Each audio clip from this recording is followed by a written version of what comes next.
Well, here we are again. Uh,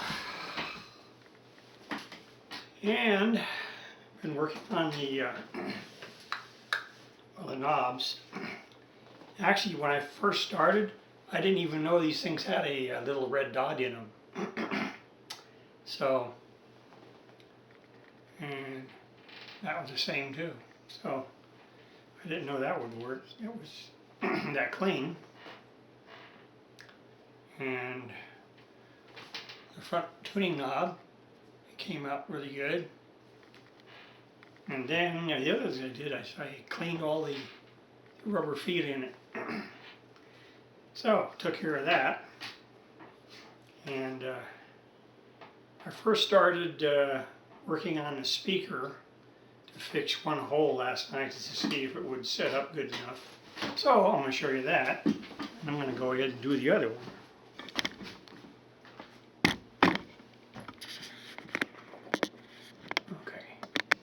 Oh, there's the speaker.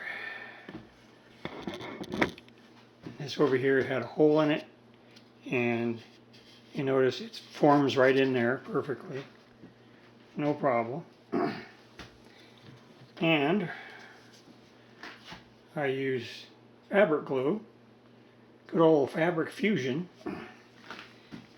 and I just cut the stuff right out of a coffee filter. That's what I'm using. And I normally take the cap off just so I can get an acid brush in there. So, here's the acid brush. I'm going to take that off right now. And then, I'm going to apply it right here. You can see where that hole was. It's right there. It's a crack, actually. So, first, you do it on the cone, like that. Then,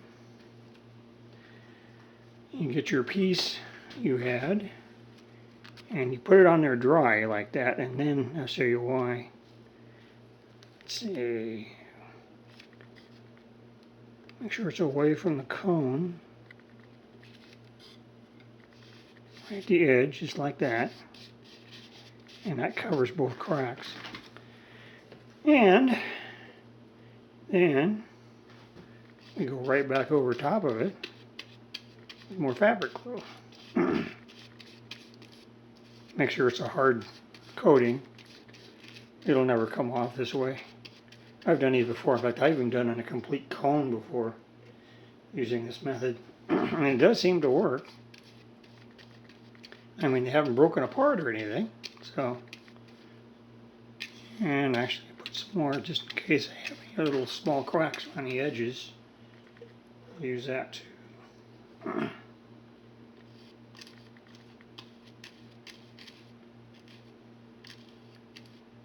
Basically, that's all there is to it. And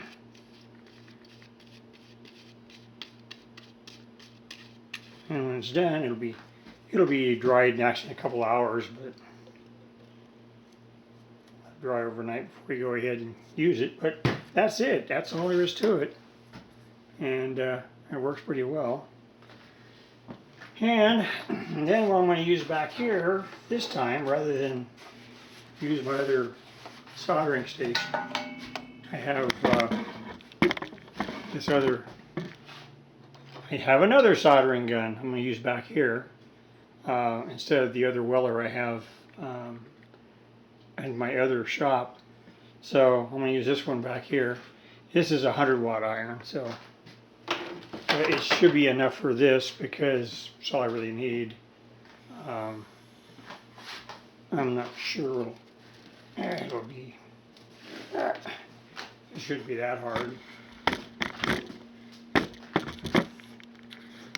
And so I'll have to start pulling parts out and checking them, and then we'll go from there. But anyhow, that's it for now. We're gonna see what we can do, and we'll come back later. Bye for now.